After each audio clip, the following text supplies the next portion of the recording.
الحمد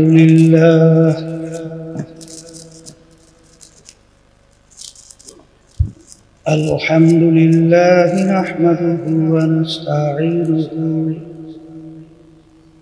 ونستغفره ونؤمن به ونتوكل عليه ونعوذ بالله من شرور أنفسنا من يهده الله فلا مضل له ومن يضلله فلا هادي له ونشهد أن لا إله إلا الله وحده لا شريك له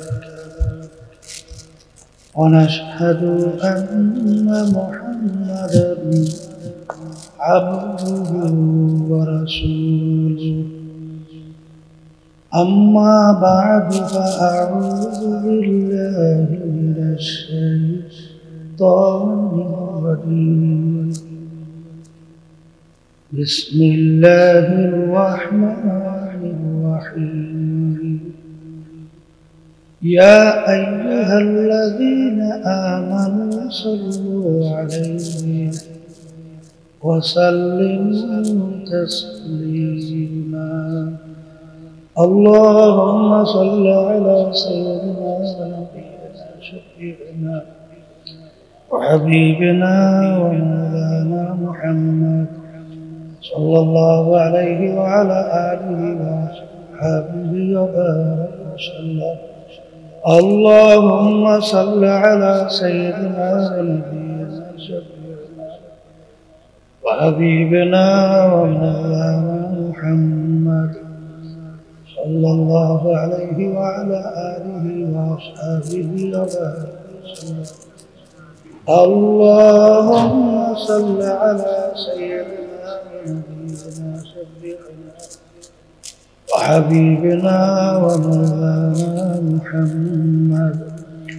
صلى الله عليه وعلى آله وأصحابه وبارك وسلم أعوذ بالله من الشيطان الرجيم بسم الله الرحمن الرحيم ألف لام ميم ذلك الكتاب لا ريب فيه هدى للمتقين الذين يؤمنون بالغيب صدق الله العلي العظيم শুকরিয়া আদায় করতেছি মহান রব্বুল আলামিনের দরবারে রব্বুল আলামিন ফিতনা ফাসাদের যুগ যেই যুগের ভিতরে বাংলাদেশের শতকরা প্রায় ৯২ জনের মতো মুসলমান বসবাস করে এই দেশের ভিতরে আলেম উলামা তোলাবার অভাব নাই রাস্তার মোড়ে মোড়ে আলহামদুলিল্লাহ মসজিদ মাদ্রাসা বাংলাদেশের রাজধানী ঢাকাকে বলা হয় মসজিদের নগরী সেই দেশের ভিতরে দেখবেন নামাজের সময় হাজারের ভিতরে হয়তো বা ২০-৩০ জন কম বেশি লোক নামাজ পড়ে বাকি লোক নামাজই পড়ে কথা ঠিক না আগের যুগে কোনো মুসলমান জানতই না নামাজ না পড়ে আমরা মুসলমান দাবি করে কিভাবে হিন্দু দাবি করলে হিন্দুদের ধর্মীয় একটা নিয়ম আছে না খ্রিস্টান সহ অন্যান্য ধর্মাবলম্বী তাদের ধর্মীয় একটা নিয়ম নীতি আচরণ বিধি আছে না আমরা মুসলমান দাবি করি আমাদের ধর্মীয় কোনো নিয়ম নাই আল্লাহ রাসূল সাল্লাল্লাহু আলাইহি ওয়াসাল্লাম বলেছেন মুসলমান এবং কাফের কাফের বলা হয় যারা আল্লাহকে অস্বীকার করে এদের ভিতরে পার্থক্য হলো নামাজ মুসলমান কাফেরের ভিতরে পার্থক্য কি আস-সালাতু মিফতাহুল জান্নাহ আল্লাহ রাসূল সাল্লাল্লাহু আলাইহি ওয়াসাল্লাম বলেছেন, নামাজ হলো বেহেশতের চাবি।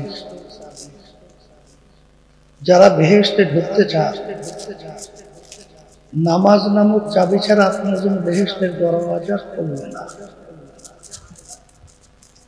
আস-সালাতু মিরাজুল মুমিনিন, কওল আছে, নামাজ হলো বান্দাবান্দি আল্লাহর মধ্যে দেখা সাক্ষাৎ কথা কথনের সম্পর্কের মাধ্যমে।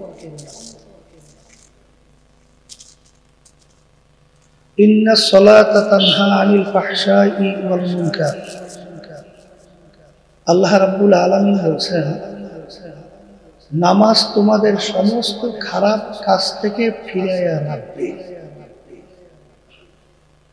এক সাহাবী নামাজও পড়ত, মাঝে মাঝে কিছু খারাপ কাজও করত। আল্লাহ রাসূল সাল্লাল্লাহু আলাইহি ওয়াসাল্লাম তার কাছে সাহাবায়ে কেরামরা বলেন যে, আল্লাহর হাবিব, সাহাবী তো নামাজ পড়ে কিছু খারাপ কাজও তো করে।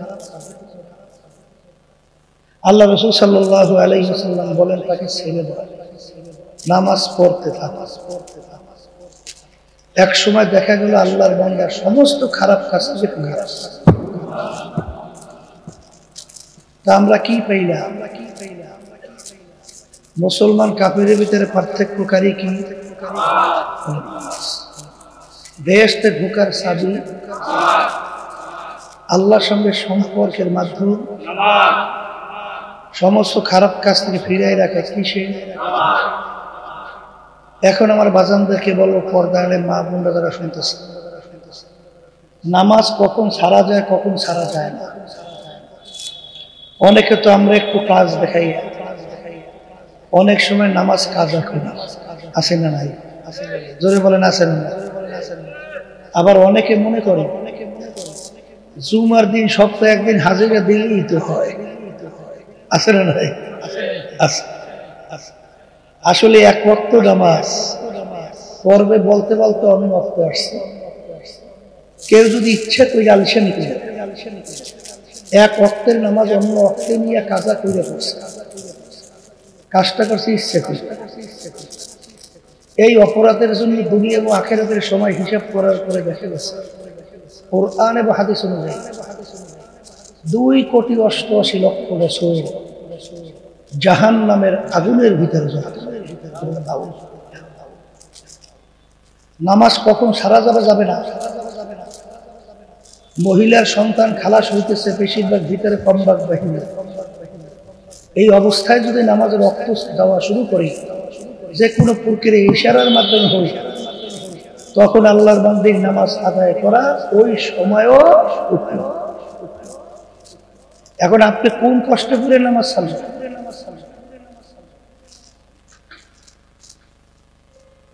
আমি আমার ভাইদেরকে বলবো, পর্দা আলে মা বোনরা যারা শুনতেছে, মুসলমান কাফেরের ভিতরে পার্থক্য হলো নামাজ, বেহেশতে ঢোকার চাবি নামাজ, আল্লাহর সঙ্গে সম্পর্কের মাধ্যম নামাজ, খারাপ কাজ থেকে ফিরে যাওয়ার জন্য এইটার মাধ্যমও কি নামাজ। এখন হুশ থাকতে, জীবন থাকতে 5 ওয়াক্ত নামাজ ছাড়বেন না, এরকম নিয়ত করতে পারেন কে কে? হাত উঠান। সবাই উঠেছেন না? 2-1 বাদ আছে। এই পর্দালে মা বোনরা উঠে আল্লাহ দেখি, আলহামদুলিল্লাহ, হাত নামান সবাই, আল্লাহুম্মা আমিন। অনেকে মনে হয় বিপদে পড়ছে, বিশেষ করে আমার যুবক ভাইয়া, তারা হয়তো বা মনে মনে বলতে পারে, হুজুর মাহফিলে না আসলে তো ওয়াদা করা লাগবে না। হুজুর এখন হলো যুবক বয়স, চিত্ত বিনোদনের সময়, আনন্দ করতে। হুজুর এখনই বলেন আপনি নামাজ পড়তে, একটু বুড়া হয়ে গেল, আবার ঠিকঠাক মতো তওবা করুন নামাজ পড়তে। এরকম এক শ্রেণীর যুবক আছে না নাকি? আছে আছে। আমি আমার যুবক বাজানদেরকে বলবো, বাজান তোমরা যে বুড়া হবা এরকম গ্যারান্টি আছে কার কার কাছে? আছে? এই গত বছর 5ই আগস্ট, পিছনের কিছুদিন জুলাই, হাজার হাজার মায়ের কোলে সন্তান হারা হয়ে যাবে।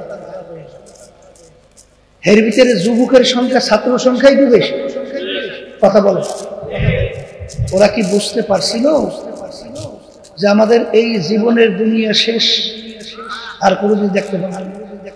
বুঝতে পারছি? তোমরা যে বুড়া হবা, তারপর তাওবা করবা, এই গ্যারান্টিটা পাইলা কোথায়? কিন্তু এই যুবক, তুমি যদি এই যুবক বয়সে তাওবা করতে পারো, আল্লাহ রাব্বুল আলামিন তোমার দরজা এই বাড়াইয়া নবীদের দরজা পৌঁছিয়ে দেবে। কিয়ামতের ময়দানে যেদিন কোনো ছায়া থাকবে না, আল্লাহর আরশের স্পেশাল ছায়া, সেদিন 7 প্রকার লোককে আল্লাহ ডাইকে তার আরশে ছায়া দেবে। এর ভিতরে এক প্রকার ওই যুবক, যেই যুবক তার জওয়ানিটা আল্লাহ রাস্তায় কাটাতে পারবে। আমার যুবক বাজান, তোমাদের এত মর্যাদা কেন?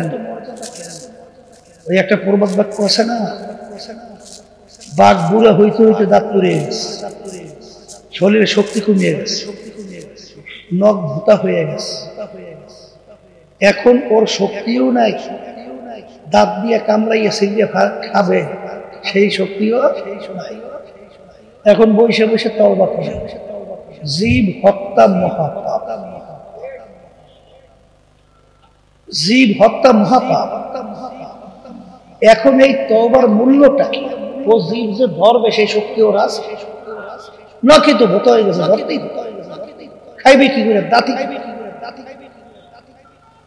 ওই সময় তাওবা। আর যখন দাঁত ছিল, শক্তি ছিল, নখ ছিল, তখন তওবার ভিতরে পার্থক্য আছে না? এখন তোমরা যুবক, ইচ্ছা করলে সমাজের ভিতরে একটা উত্থান পতন যে কোনো মুহূর্তে ঘটাবার সেই শক্তি তোমাদের ভিতরে আছে। কিন্তু অনেক সময় বুড়ো হওয়ার কারণে অনেক সময় হাঁটতেও কষ্ট, লাঠি দিয়ে ঠেক দিয়ে হাঁটে। তখনকার তওবা পার্থক্য আছে না? বলো বলো। আল্লাহ রাসূল সাল্লাল্লাহু আলাইহি ওয়াসাল্লাম যুবকদের ব্যাপারে দোয়া করছে যে তখন ইসলামে আল্লাহ রাসূল সাল্লাল্লাহু আলাইহি ওয়াসাল্লামের সহযোগিতা করছিল যুবকেরা। কথা ঠিক কিনা? আর তখন ওই সময়ের কিছু বুড়ারা করছে বিরোধী। আল্লাহ রাসূল সাল্লাল্লাহু আলাইহি ওয়াসাল্লামের সেই দোয়া তোমরা পাইতে চাও না? আসতে বলে, আল্লাহ আপনি আমাকে আমাদের সবার জন্য কবুল করুন। এখন এক শ্রেণী আমার বয়স্ক মুরব্বী বাজানরা হয়তো মনে মনে বলতেছে, হুজুর আমরা তো যুবক বয়সে বুঝি না, এখন তো বুড়ো হয়ে গেছে, হুজুর আমাদের জন্য কোনো সুসংবাদ নাই? আপনাদের জন্য আছে, আপনাদের জন্য বলে থাকি। শোনেন, ওই জাকিরিন, যেই জাকিরিন গোপরে নির্জনে আল্লাহর জিকির করতে করতে তাদের দুই চোখের থেকে পানি ছাড়বে, গুনার কথা মনে করবে, আল্লাহর আযাব ও গজবের কথা খেয়াল করবে, আল্লাহর কাছে মাপ চাবে। ওই জাকিরিনকে আল্লাহ ডাইকে তার স্পেশাল আরশ। আর ওই এক শ্রেণীর আল্লাহর বান্দাবান্দি মালিক তার আরশে ছায়া দান করবে। যেই আল্লাহর বান্দাবান্দি হুব্বু ফিল্লাহ বুগযু ফিল্লাহ, যে দুনিয়ায় থাকা অবস্থায় সম্পর্ক মুহাব্বত রাখবেও আল্লাহকে রাজি খুশির জন্যই। কার খুশির জন্য? আর সম্পর্ক ছাড়বেও আল্লাহ রাব্বুল আলামিনের রাজি খুশির। বর্তমানে কিন্তু এক শ্রেণী আমার বাজানরা আছে, রাজনীতি করে মানব রচিত কুফরি তন্ত্র মত। এই যে বর্তমানে প্রচলিত গণতন্ত্র, এর প্রবক্তা কি? প্রাক্তন প্রেসিডেন্ট আমেরিকা আব্রাহাম লিঙ্কন। তিনি এই প্রচলিত গণতন্ত্রের থিওরি দিছিল, government of the people, by the people, for the people. তিনি এক কথায় বুঝাতে চায় সমস্ত ক্ষমতার মালিক জনগণ। নাউজুবিল্লাহ বলেন। এই যে বিএনপি, আওয়ামী লীগ, জাতীয় পার্টি কি গণতন্ত্রে বিশ্বাস করে না করে না? হ্যাঁ, এইটা বাস্তবায়ন করতে চাই কি চায় না? আর আমরা যারা মুসলমান দাবি করি আমরা কি বলি? ভাইদা আল্লাহ ফরদা আল্লাহ আব্দা আল্লাহ। সমস্ত ক্ষমতার মালিক কে? হ্যাঁ, এই যারা নাকি সমস্ত ক্ষমতার মালিক জনগণ মনে করে, তারা কি মসজিদে নামাজে যায় না? না যায় না? হজে যায়, দান সৎকার করে। এখন আমার বাজানদের কি বলি শোনে, মসজিদে যায় নামাজ পড়ে, কাকে খুশি করার জন্য? আল্লাহকে। আবার মসজিদ থেকে নাই না, এই যে প্রচলিত মানব রচিত তন্ত্র মন্ত্র বাস্তবায়নের জন্য তাদের পক্ষে স্লোগান ধরে, কাকে খুশি করার জন্য? দলে নেতা নেত্রীকে। কথা ঠিক না? ঠিক। তাই মসজিদে গেছে আল্লাহকে খুশি করতে, আর বাহিরে নেমে দল নেতা নেত্রী খুশি করতে গেছে। তাই দুটো দলে খুশি করার জন্য সে পদক্ষেপ নিচ্ছে, ঠিক না? আল্লাহরাও করে আর মানব রচিত তাদেরকেও কি। কিন্তু আল্লাহ রাসূল সাল্লাল্লাহু আলাইহি ওয়াসাল্লাম বলেন, হে আমার উম্মতেরা, দুনিয়া এবং আখিরাতের সম্পর্কটা কেমন?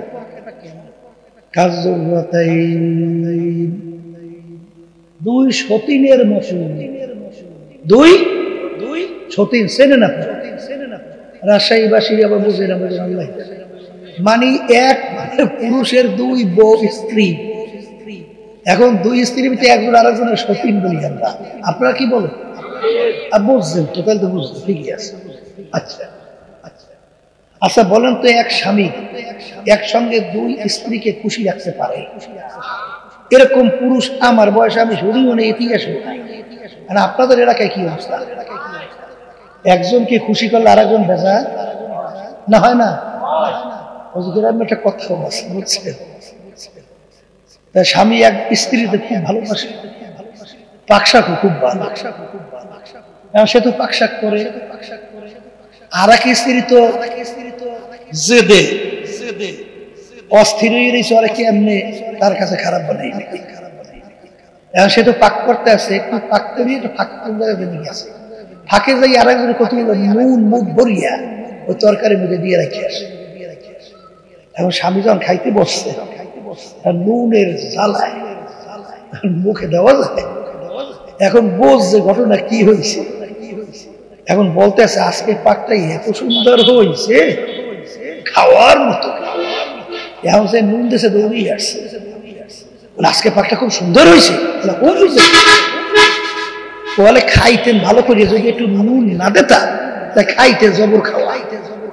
কথা জোরে আসছেন, কথা বোঝেন নাই? তাহলে একজন আরেকজনের সাথে কি ঝামেলা আছে না নাই? আল্লাহ রাসূল সাল্লাল্লাহু আলাইহি ওয়াসাল্লাম বলেন, আখিরাত এবং দুনিয়ার সম্পর্কটাও দুই সতী। তুমি যদি আখিরাতকে খুশি করতে যাও, দুনিয়া বেজার হবেই হবে। আর দুনিয়াকে যদি কেউ খুশি করতে চাও, তাহলে আখিরাত বেজার। দুটোটাকে একত্রে খুশি রাখা যায় না। এর জন্যই কথা আছে, দু কিস্তি পর নেহাদানকে চেরা যায়। দুই নৌকার ভিতরে তুমি যখন দুই পা লাগাবা, দুই নৌকা যখন দুই দিকে সরতে থাকবে, তোমার অবস্থা কি? মাঝখানে ফাইয়া ধ্বংস হওয়া ছাড়া কোনো গতি আছে? আছে আছে। তাইলে এই জন্য আমার বাজানদেরকে বলবো, পর্দা আলে মা বোন যারা শুনছেন, অনেক মুসল্লি নামাজ পড়ে, তাদের ভিতরে ঈমান নাই। আল্লাহ রাব্বুল আলামিন কোরআনুল কারীমের ভিতরে ফাওয়াইলুল লিল মুসাল্লিন, নামাজের জন্যই জাহান্নাম। পাগলামি মনে করছেন না? অজতানিবুত তাগুত, আমার মালিক বলতেছেন তাগুত থেকে তোমরা বাঁচো। তাগুদের ভিতরে বড় একটা তাগুত হলো মানব রচিত এই কুফরি তন্ত্র। কথা ঠিক কিনা? শান্তি চান, পাইবেন? মানুষ জমিন সবকিছু সৃষ্টি করছেন কে? আল্লাহ। যেই ইঞ্জিনিয়ার ইঞ্জিন তৈরি করে, ওই ইঞ্জিন সম্পর্কে ওই ইঞ্জিনিয়ার ভালো জানেন, আপনার আমি ভালো জানি। ইঞ্জিনিয়ার যেই পাইপের ভিতরে তৈলের পদ্ধতি রাখছে, মোবিলের পদ্ধতি রাখছে, আপনার চালাকি কই? যদি কেউ তৈলের পাইপের ভিতরে মোবিল ঢুকায়, ইঞ্জিন ভালো চলে না বাস্ট? মানুষ বানাইছে কে? মাকুকা সৃষ্টি করছেন কে? আসমাজমি সৃষ্টি করছেন কে? আমার বান্দাবান্দিরা দুনিয়ার ভিতরে শান্তি যদি চায়, কিতে পায়? এই নিয়ম নীতি দেশেও কে? এখন তুমি চালাকি কই? যদি বলো সমস্ত ক্ষমতার মালিক জনগণ, হ্যাঁ শান্তি তো পাবা তুই খসরাত দুনিয়া, দুনিয়াতেও ধ্বংস, আখিরাতেও ধ্বংস। কথা ঠিক না? এই জন্য আমার বাচ্চাদেরকে বলবো, হুব্বু ফিল্লাহ বুগযু ফিল্লাহ। দুনিয়া থাকা অবস্থায় সম্পর্ক মহব্বত রাখবে আল্লাহকে রাজি খুশির জন্য, এবং মহব্বত ছাড়বেও আল্লাহকে রাজি খুশির জন্য। মহব্বত কার জন্য? ছাড়বে কার জন্য? তাই তুমি এই মানব রচিত কুফরি তন্ত্র মন্ত্রের সাথে দল জড়াইয়া মহব্বত রাখছো, আল্লাহকেও খুশি না? হ্যাঁ খুশি? তাহলে বুঝতে হবে কিয়ামতের এই কঠিন ময়দান, যেদিন কোনো ছায়া থাকবে না, সেদিন 7 প্রকার লোককে আল্লাহ ডাইকেছে তার স্পেশাল আরো ছায়া দান করবে। সেখানে তুমি আর আল্লাহ রাব্বুল আলামিনের স্পেশাল আরো সে ছায়া পাবা না। কথা কয় না? ধরে বলার কথা ঠিক কি? যেই কথা বলতে চাইছিলাম, ওই জাকিরিন যারা আল্লাহর জিকির করতে করতে 2 চোখের পানি ছাড়বে, গুনার কথা মনে করবে, জাহান্নাম থেকে বাঁচাবে, এই বান্দা বান্দিকে আল্লাহ তাআলা আরশে ছায়া দান করবে। কি সুবহানাল্লাহ, আলহামদুলিল্লাহ বলেন না? হ্যাঁ। এখন আবার যুবকদেরকে বলবো, আমার এক শ্রেণীর মুরব্বী আছে, এরাও কিন্তু ওই আশায় বসে রয়েছে। বয়স 60, 100 বছর তো বয়স মানুষ, 60 বছর এখন বাকি কত? ওরে সর্বনাশ! এই ফাঁকির ভিতরে একবার তওবা করলেই তো হয়, ঠিক না? এদেরকে আল্লাহ রাব্বুল আলামিন স্মরণ করায় দেওয়ার জন্য বলছেন, আলহাকুমুত তাকাসুর হাত্তা যুরতুমুল মাকাবির। আমার মালিক বলতেছেন আরো আরো আরো বাঁচবো, আরো অমুক টমুক সমুক অনেক কিছু। আল্লাহ বলতেছেন, বলতে বলতে একদিন হঠাৎ দেখবে মালাকুল মউত আজরাইল তার কাছে হাজির। এই জোরে বলেন কথা ঠিক না? আজ পর্যন্ত একটা লোক দুনিয়া বের করা যায় নাই যে তার সব আশা পূরণ করার পরে দুনিয়া থেকে বিদায় নিয়ে কবরে যাইতে পারছে। একজন ইতিহাস আছে? বলেন বলেন, আশার শেষ আছে? কোনদিন হয়, কোনদিন হবে? তামাম দুনিয়া ভিতরে সবচেয়ে বড় ধনী, সেও কি কোনদিন বলছে আমার সম্পদ আর লাগবে থাকবে না? আসতে করে। আরে বাংলাদেশের ভিতরে বড় ধনী, সে বলছে আমার সম্পদ আর লাগে না? এই বাংলাদেশের বড় ধনী বিদেশ থেকে চুরি করছিল, হ্যাঁ জানা আছে? আসতে করে নাম বলে, নাম জানা আছে? বিদেশে যাইয়া চুরি করছে, দেখা গেছে তার অভাব যায় নাই, তার সম্পদ আরো দরকার। ওদিকে বাংলাদেশের ভিতরে সবচেয়ে বড় ধনী, আশার কি নাই? মেম্বার চিন্তা করে কেমনে চেয়ারম্যান হওয়া যায়, চেয়ারম্যান চিন্তা করে দেখিনি কোনো ক্রমে এমপি হওয়া যায়, এমপি চিন্তা করে মন্ত্রী হওয়া যায়নি, মন্ত্রী চিন্তা করে প্রধানমন্ত্রী হওয়া যায় কিনা। এই দেশ চালায়, তারপরে মন ভরে না পাশের আর একটা রাষ্ট্র চালান যায় কিনা। আজকে তামাম দুনিয়ার ভিতরে যত অশান্তির আগুন জ্বলছে, এই আধিপত্য বিস্তার করার জন্য আপনি বলছেন। এই যে আমেরিকা আজকে ফিলিস্তিনের মধ্যে আমার নিরীহ মা বোনদেরকে, ভাইদেরকে, আমার ছোট ছোট বাচ্চাগুলোকে যেভাবে মারতেছে, এ শুধুমাত্র কি এই আরো লাগবে তার নেতৃত্ব? কথা বলেন না কেন? এই বাংলাদেশের ভিতরে গত বছর জুলাই 5ই আগস্ট এর আগ পর্যন্ত হাজার হাজার মায়ের কোল যে খালি করছে, কিসের মোহে? ক্ষমতার মোহে। কথা ঠিক না? বর্তমানে আবার এক শ্রেণী পাগল হয়ে গেছে ক্ষমতায় যাওয়ার জন্য, ঠিক না? এই জন্য আমরা ঘোষণা দিছি যে ক্ষমতা প্রেমিকদেরকে বাংলার জমিন থেকে উৎখাত করে বঙ্গোপসাগরে, আর যারা আমরা দেশ প্রেমিক আছি আমরা সবাই একত্রিত, তারপর ক্ষমতা প্রেমিকদের এই দেশ থেকে উৎখাত হবে। ঠিক না? আমার বাজানদেরকে বলবো, পর্দায় মা বোনরা যারা শুনতেছে, এই যুবকরা, হয়তোবা তোমরা নামাজের ব্যাপারে এখনো সিদ্ধান্ত পাকাপোক্ত হয়েছে কিনা আল্লাহ ভালো জানে। কারণ বর্তমানে তো বাংলাদেশে খালি মিথ্যার ফুলজুরি চলছে, ওয়াদার কোনো গুরুত্বই আছে না। আর আগের যুগের একটা ওয়াদার কত মূল্য ছিল, ছিল না? একটা মিথ্যা কথা বলতে সাহস পাইতো, হ্যাঁ? আর এখন দিনের রাত্র দিন মনে হয় যেন আধা পর্দা, আল্লাহর উপরে ঈমান, পরকাল বিশ্বাস, এরকম কার্যক্রম চলছে না? চলছে না? চলে নাই? আমার যুবক বাজানদেরকে বলবো, বাজান, যখন আল্লাহর কাছে ওয়াদা করছো, এই ওয়াদা ঠিক নেই। এখন বলতে পারে, হুজুর এই যুবক বয়সে কত ঝামেলা।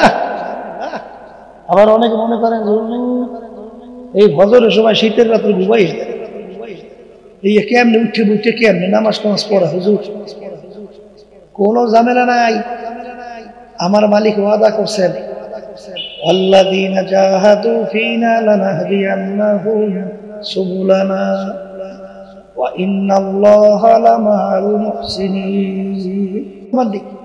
তোমাদের কোনো চিন্তা নাই, যত বিপদ আসুক আমি মালিক তোদের সঙ্গে ওয়াদা করতেছি, আমি তোমাদের জন্য বহুত রাস্তা খুলব। ইউসুফ আলাইহিস সালাতু ওয়াস সালাম বিবি জুলাইখা তাকে 7টা দরজার ভিতরে তালা মাইরা আটকাইল। বলতেছে, ইউসুফ রে, এখন আমার কথা মানা লাগবে, কোনো উপায় নাই। দরজাও 7, তালাও মারলাম 7। ইউসুফ আলাইহিস সালাতু ওয়াস সালাম চিন্তা করে নাই আমি কিভাবে বের হব। আল্লাহর উপর তাওয়াক্কুল করে দৌড় মারলো। আল্লাহ রাব্বুল আলামিন 7 দরজার ভিতরে তালা টাস টাস করে খুলে দিল। নবী বের হয়ে গেছে, আটকাই রাখতে পারছে? হ্যাঁ, মুখ খুলে বলেন পারছে। দরজা কে খুলবে? রাস্তা কে খুলবে?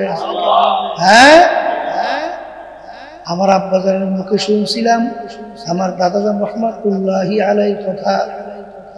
আমার দাদাজান রহমাতুল্লাহি আলাই একদিন আমার দাদুকে নাকি জিজ্ঞাসা করছিল, তুমি অনেক রাত্রে তলবে এলেমদেরকে খাওয়াই হলো, ইয়া ঘুমাও, রাত্র অনেক হইয়া যায়, তোমার তো 2-1 সময় ফজরের নামাজ কাজা হওয়ার কথা, তোমার কি ফজরের নামাজ কাজা হয় না? তখন দাদু বলতেছিলেন, আল্লাহর রহমতে আমার ফজরের নামাজ কাজা হয় না। বলে, তুমি কিভাবে ওঠো? দাদু নাকি উত্তর দিছিলেন, যখন ফজরের নামাজের সময় হইয়া যায়, কে যেন আইসা আমাকে ডাইকা উঠাইয়া দিয়া যায়। আল্লাহু আকবার, মাল্লাহুল মাওলা ফালাহুল মাওলা। যেই বান্দাবান্দি আমার মালিকের জন্য হয়ে যায়, ওই বান্দাবান্দির জন্য সব কিছু হয়ে যায়। কথা ঠিক না বে? ঠিক।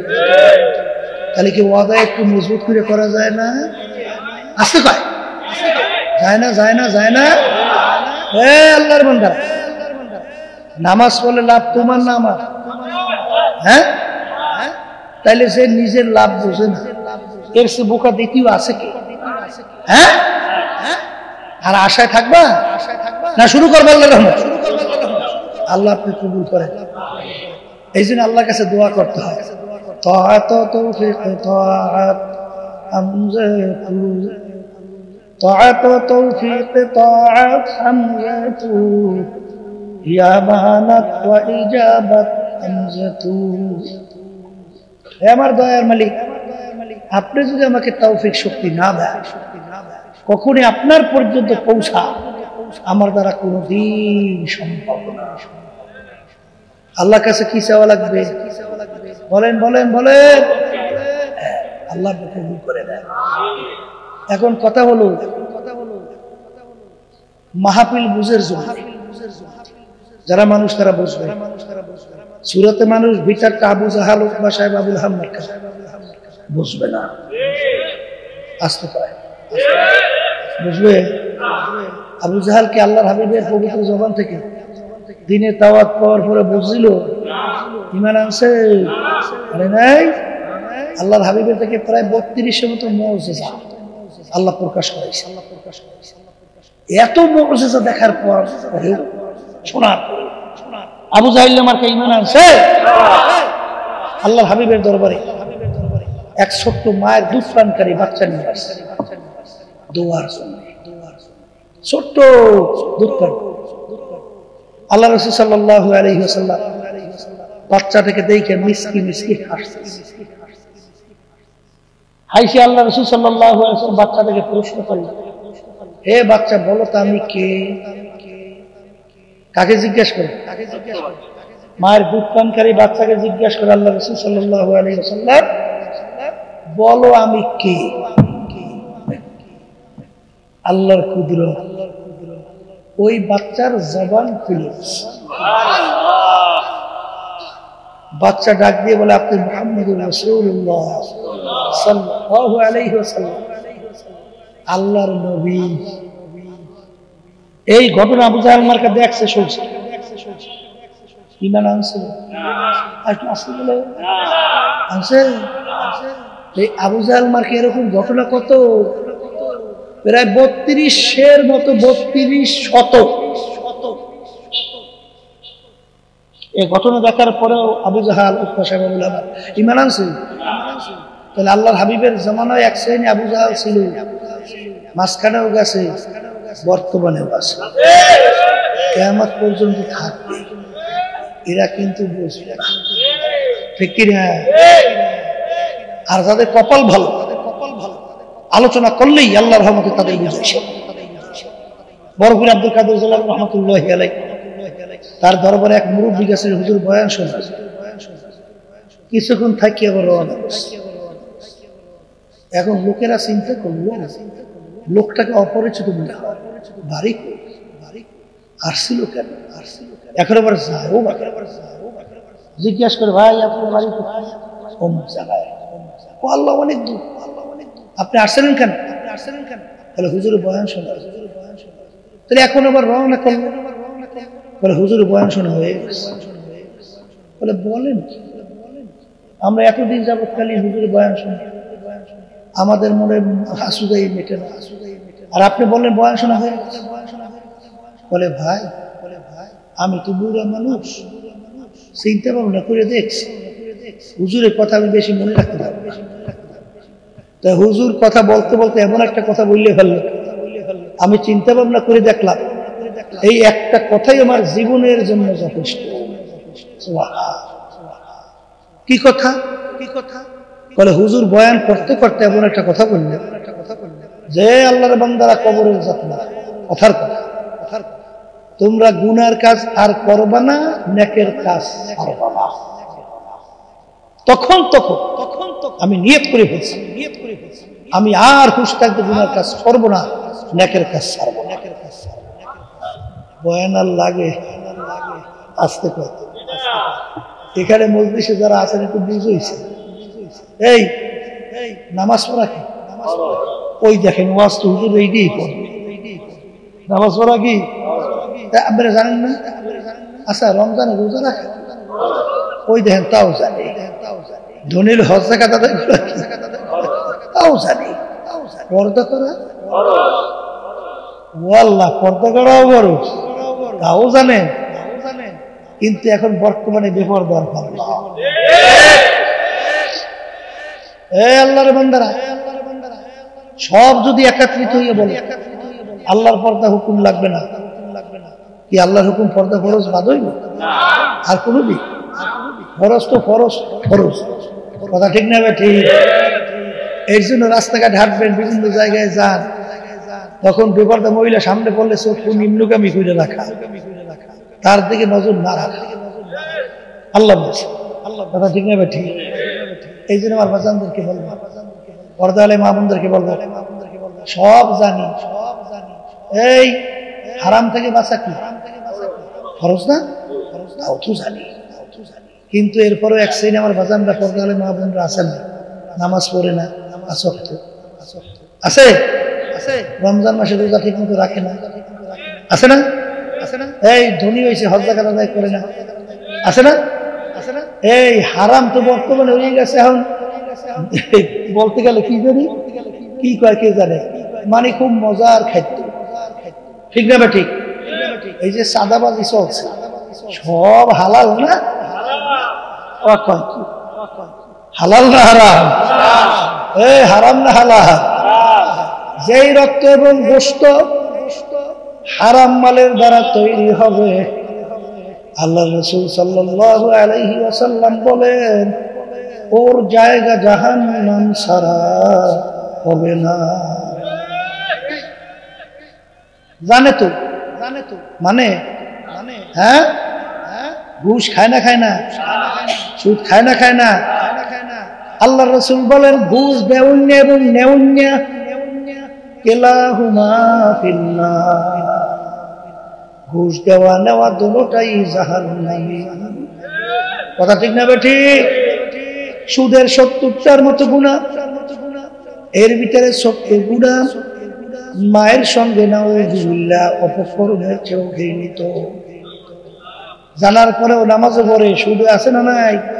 আসতে এখন অনেকে বলতেছে এত মান্য সৈন্য চলো যায় কি একসাথে আছে না? হ্যাঁ, এই জন্য তো আমার মালিক বলেন কুল হুয়াল্লাহু আহাদ আল্লাহুস সামাদ। আমার মালিক বলেন আমি বেনিয়াজ বেপরোয়া। তামাম দুনিয়ার সমস্ত মানুষ কিয়ামত পর্যন্ত যদি আমার হুকুমের বিরুদ্ধাচরণ করো, এতে আমার এক বিন্দু কোনো ক্ষতি না। আমার মালিক 18,000 কম বেশি মাখলুকাত বানাইছে না? এর ভিতরে একটা মাখলুকের নাম মানুষ। কয় মাখলুক? আবার বলে আরো 17,999 মাখলুকাত মালিকের আছে না? জোরে কোন? তাহলে আপনি আর আমি শুধু আল্লাহর ইবাদত করি, অন্যান্য মাখলুকাত আল্লাহর ইবাদত তাসবিহ তাহলিল আদায় করে না? কথা কয় না? কি করে কি করে না? যারা সারদাম বাগুয়াদাল্লাহু নাগুয়াদাতান তাদাতুতু নাকুতু, পাখি টুনটুন শব্দ করে, তোমার আমার কানে তো শুনে টুনটুন শব্দ করে, আসলে ওদের ভাষায় ওরা বলে আল্লাহু আল্লাহ। আমরা পানি কি বলি? পানি। হিন্দুরা পানি কি বলে? জল। কি পানি আর জল শুনতে একরকম না ভিন্ন? জিনিস একটাই, পানি। ইংরেজি ভাষাভাষী হলে বলে ওয়াটার, শুনতে এক না ভিন্ন? জিনিস কি? পানি। আরবি ভাষাভাষী হলে বলে মাউ, শুনতে ভিন্ন না এক জিনিস। কিন্তু তোমার আমার বাড়িতে মোরগটা ডাক দেয় কুকুর টুকু, তোমার আমার কানে শোনা যায় কুকুর টুকু। আসলে ওদের ভাষায় ওরা বলে আল্লাহু আল্লাহু। কি কথা ঠিক না? ঠিক। তাহলে কি বুঝেন? আল্লাহর তাসবিহ তাহলিল তারা আদায় করে কি করে না? হ্যাঁ, না খালি তুমি আর আমি খালি আল্লাহর ইবাদত। তাহলে আমার মালিক কি তোমার আমার কাছে কোনো মুখাফিক কি? হ্যাঁ, আমার বাজানদেরকে বলবো, পর্দারে মা বোনদেরকে বলবো, অন্তরে যদি শান্তি পাইতে চাও, আল্লাহর হুকুমের নবীর তরিকা অনুযায়ী চলো, দেখবা দুনিয়াতে শান্তির কোনো অভাব না। আর আখেরাত তো আল্লাহ এমন শান্তি দান করবে, যেই শান্তি কোনোদিন কেউ দেখে নাই, কানেও শোনে নাই, কোনোদিন কল্পনাও হয় নাই, এর চেয়েও আরো বেশি শান্তি। এই কথা ঠিক না বেঠি? এই জন্য আমার বাজানদেরকে বলবো, পর্দালে মানুষদেরকে বলবো, বাজান মনে করছেন আমরা হুজুররা কিছু বুঝি না। এই আল্লাহর বান্দারা, হে পর্দার আলের মা বোনেরা, আল্লাহর ফজল ও করমে দেখা যায় তোমাদের সে আল্লাহর ফজলে খুব একটা কম বুঝি তা না, আল্লাহর ফজলে মোটেও তেমন একটা কম বুঝি না। কিন্তু ভালো করে চিন্তা ভাবনা কইরা দেখছি, দুনিয়া কিন্তু ক্ষণস্থায়ী। যার যত বয়স হয়েছে একটু পিছনের দিকে তাকাও, মনে হয় যেন সব কালকের ঘটনা। ওদিকে আয়নার সামনে যখন চেহারার দিকে তাকাই, দেখি কাঁচা দাড়িগুলা পাইকে গেল, আরে দাঁত গুলা পইরা গেল, আরে আরে কোথা থেকে সপ্তাহ গেল, মাস গেল, কোথা থেকে বছর গেল, যুগ গেল। এরপরে একদিন ঘোষণা হবে, অমুকে আর দুনিয়াতে না। এ কবরের যাত্রীরা, দুনিয়া কিন্তু শান্তির জায়গা না।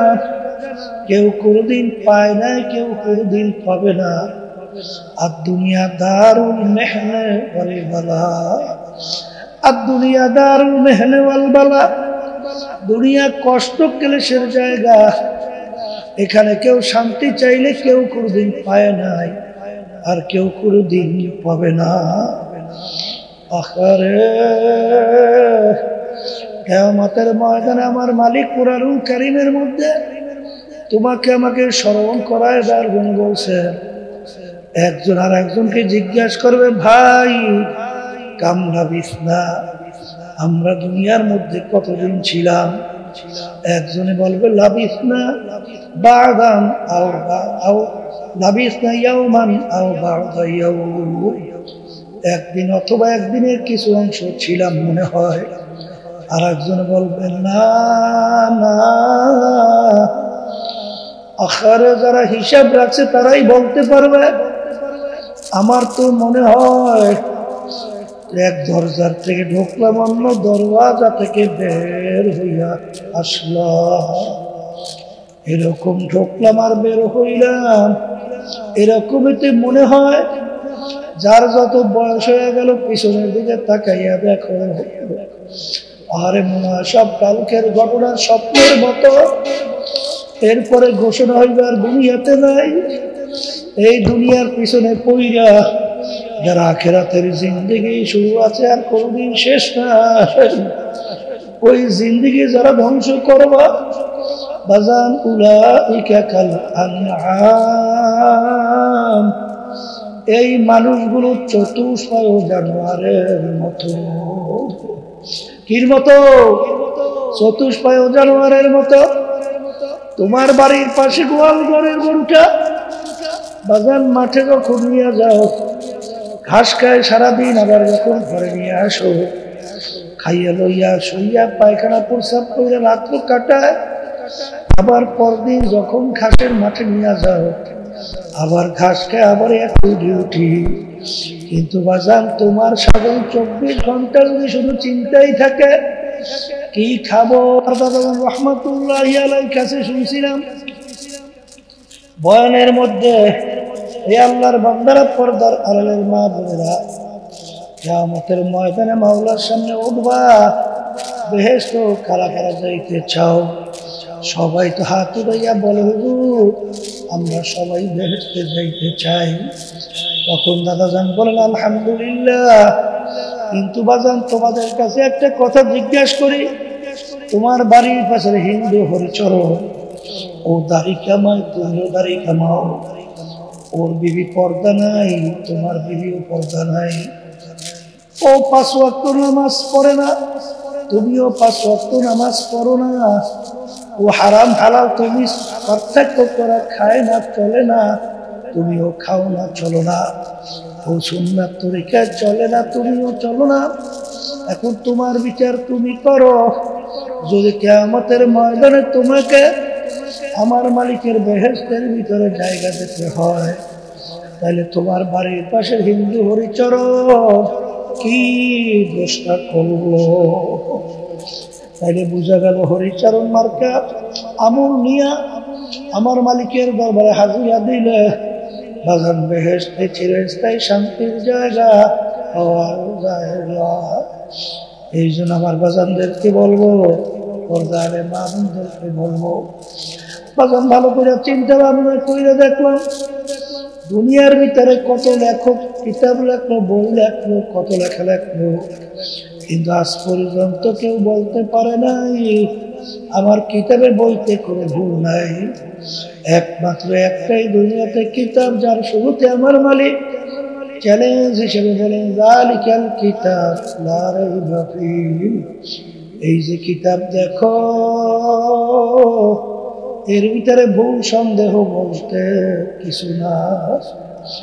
এ কবরের যাত্রীরা, এত ইসলামের শত্রু দুনিয়ার থেকে গেল, এত বৈজ্ঞানিক দার্শনিক দুনিয়ার থেকে গেল, বর্তমানে অভাব নাই, কিন্তু আজ পর্যন্ত কেউ কোরআনুল কারীমের মধ্যে ভুল কিন্তু বের করতে পারে নাই। আমার বাজানদেরকে বলবো এখনো কোরআনুল কারীম আমাদের মাঝে আছে না নাই? বাজান শুধু তোমরাই না, তামাম দুনিয়ার সমস্ত মানুষ, সমস্ত মাখলুকাত একত্রিত হইয়া আল্লাহ কোরআনুল কারীমের ভিতরে একটা ভুল বের করে দেখাও।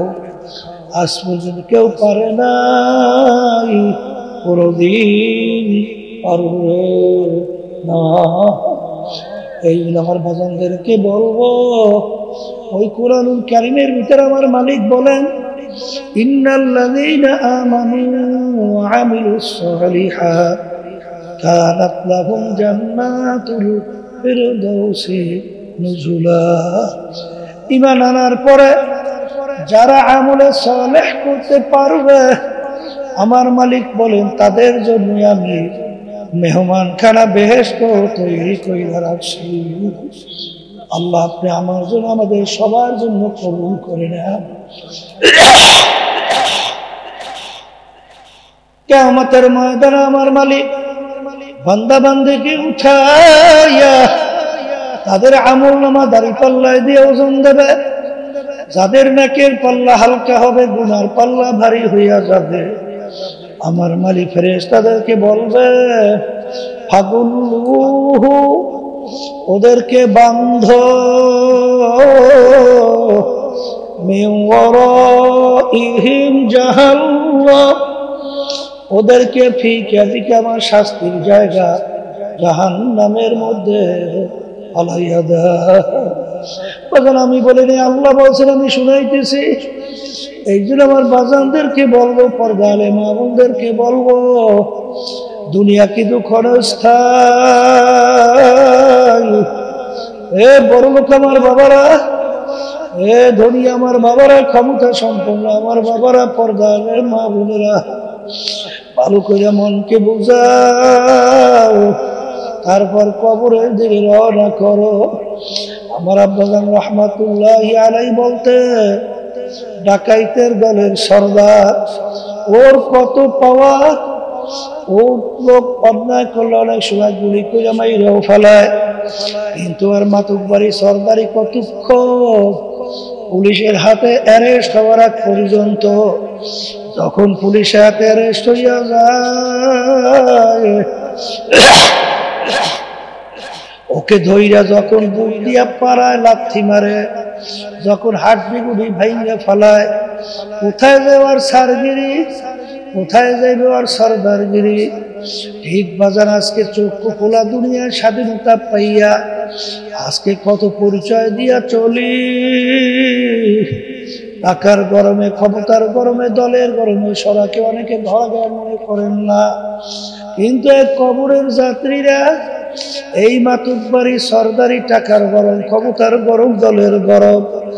বাজান আজরাইল আলাইহিস সালাতু ওয়াস সালামের হাতে অ্যারেস্ট হওয়ার আগ পর্যন্ত, যখন আজরাইল সালাতু ওয়াস সালামের হাতে অ্যারেস্ট হইয়া যাবে, তখন কোথায় যাবে তোমার টাকার গরম, কোথায় যাবে ক্ষমতার গরম, কোথায় যাবে দলের গরম? এখন তাকাইয়া দেখো, আরে আজকে আসার পরে আমাদের খুব ভালো দায়িত্বশীল ছিল, আল্লাহ তাকে জানাজা নামাজ পড়াইয়া চিরতরে দুনিয়া থেকে বিদায় দিয়া আরে কবরের ভিতরে রাইখা তারপর যার যার বাড়ি যার যার কাজে চলে গেল।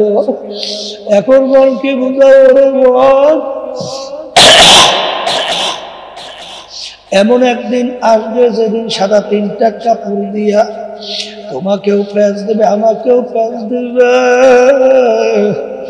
তখন ওই টাকা, ওই ক্ষমতা, ওই সম্পদ, ওই সম্মান কোথায়? আহারে এখন মনকে ডাক দিয়া বলো, এত টাকা রাখবা কোথায়? কাপনে যে পকেট নাই। এ দুনিয়াদার পাগল আমার বাবারা, তামাম দুনিয়ার যে কোনো প্রান্তে মানুষ থাকলে সেকেন্ডে যোগাযোগ করা যায়, কিন্তু তোমার আমার বাড়ির দরজা আমার আম্মা ঘুমাইয়া রইল, আমার আব্বাও ঘুমাইয়া রইল, আমার আত্মীয় স্বজন ঘুমাইয়া রইল। তামাম দুনিয়ার যে কোনো প্রান্তে মানুষ সেকেন্ডে যোগাযোগ করা যায়, কিন্তু বাড়ির দরজা আমার আত্মীয় স্বজন আব্বা আম্মা ওই খবর দিতেও পারলো না, নিতেও কিন্তু পারবে না। আখারে আল্লাহর রাসূল বলে, হে আমার উম্মতেরা, যারা আল্লাহর হুকুম আমার তরিকা অনুযায়ী চইলা যারা এই অন্ধকার কবরে আসবে, এই কবর কিন্তু এই কবর থাকবে না, এই কবর একটা বেহেশতের বাগান হইয়া যাবে। আল্লাহ আপনি আমার জন্য, আমাদের সবার জন্য কবুল করে নিয়েন। আল্লাহর হাবিব বলেন, যারা আল্লাহর হুকুম নবীর তরিকা অনুযায়ী চলবে না, ওদের কবর আয় জাহান্নামের আগুন এসে ভইরা যাবে। আল্লাহ আপনি আমাকে, আমাদের সবাইকে মাফ করিয়া দেন। আল্লাহর হাবিব বলেন, ও আমার উম্মতেরা, ইসআকুম ওয়া তিসঈনা তিন্নিনান লাউ নুফিকা ফিল আরদি মা আনবাতাত খাদেরা। বড় বড় নাফরমানের কবরের ভিতরে একটা দুইটা নয়, 99টা সাপ জমা হবে। ওই সাপ নাফরমানকে পেঁচাইয়া পেঁচাইয়া ঠুকরাইতে থাকবে। ওই সাপের কেমন বিষ? আল্লাহ রাসূল সাল্লাল্লাহু আলাইহি ওয়াসাল্লাম বলেন, দুনিয়ার দিকে মুখ করিয়া যদি সাপে ফুঁক দিত, কোনো গাছপালা তরুলতা মাথা জাগাতে পারত না। এ আল্লাহর বান্দারা, পর্দাওয়ালার মা বোনেরা, এরপরেও যদি মন না বোঝে, আমার মালিক বাংলাদেশে কত ঘটনা দেখায়। বাজানো ওই কুড়িগ্রাম চরমনার মুজাহিদ ছিল, দুনিয়ার থেকে বিদায় নিয়ে কবরে যাওয়ার পরে 32 বছর পরে যখন নদীর ভাঙ্গলে তার ঘর কবর ভাঙিয়া গেল, 32 বছর পরে কাপড়ের কাপড় সহ লাশ বের হইয়া আসছে। 32 বছর পরে এমন কোন যুক্তি আছে? মাটির সঙ্গে কাপড় ফেলাই গিয়ে রয়েছে, কাপড়েরও কিছু হয় নাই। অনেক জাতীয় পত্রিকায় ছবি সহ দিয়ে দিয়েছিল, অনেকেই দেখছেন।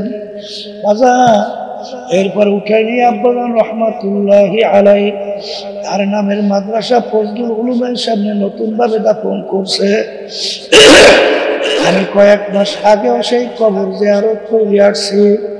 বাজান যত ঘটনা মাঝে মাঝে কবরে কাপড়ের কাপড় সহ পাওয়া যায়, একটার পর হেজগার আল্লাহ ওয়ালা ছাড়া পাওয়া যায় না। আবার কত কবরে আগুন দেখা যায়, সাপ দেখা যায়, যত দুর্ঘটনা কবরে দেখা যায়। বেনমাজি, আরামখোর, ঘুষখোর, সুদখোর, বেরোজগাররা, বেপর্দায় চলনিয়া, বাজানরা, জুলুমবাজ মিথ্যাবাজ ছাড়া কিন্তু পাওয়া যায় না।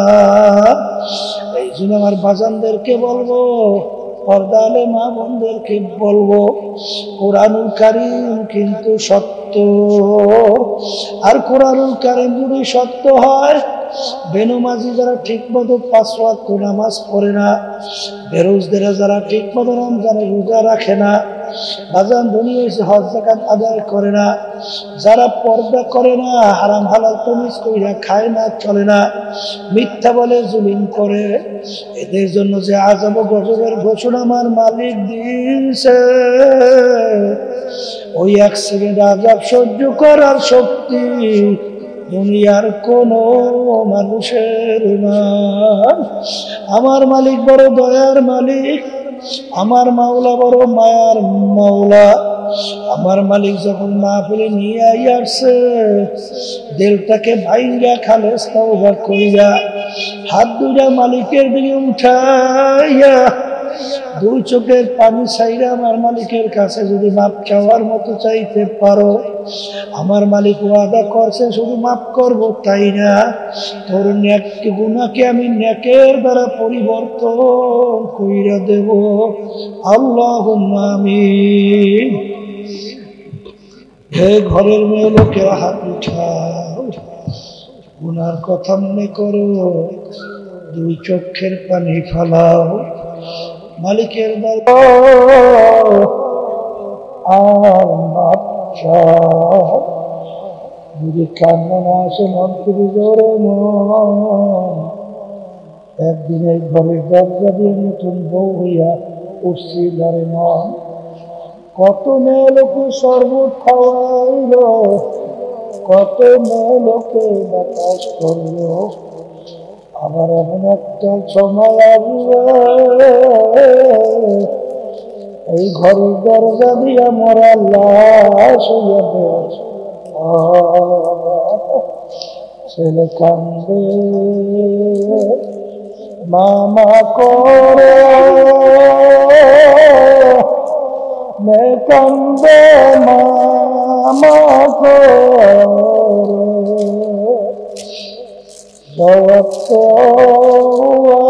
আর দিবা না। আল্লাহ, আপনি সেই মাঠে দিয়ে চলে দেখেন আপনার বান্দারা কিভাবে কান্দে। আল্লাহ, আমাদের ছেলেও মরে নাই, মেয়েও মরে নাই, গুনাহ করে বসছি রে,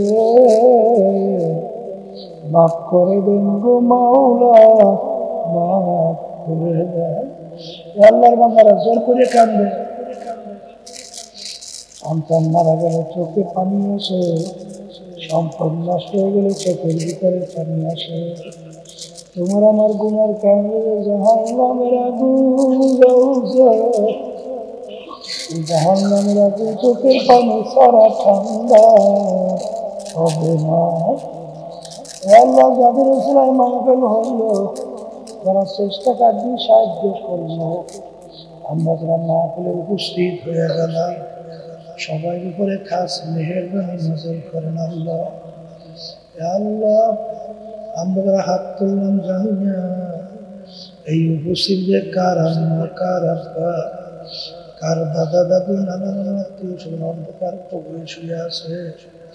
আমরা দোয়া করলাম, দয়া মায়া করে তাদের কবরকে বেহেশতের বাগান বানায়া দেয়। সুবহান রাব্বিকা রাব্বিল ইজ্জাতি আম্মা ইয়াসিফুন, وسلام على المرسلين والحمد لله رب العالمين। মাইকটা দূরের সঙ্গে এত বাড়াইছে, বয়ানে টানি দেওয়া কথার আগে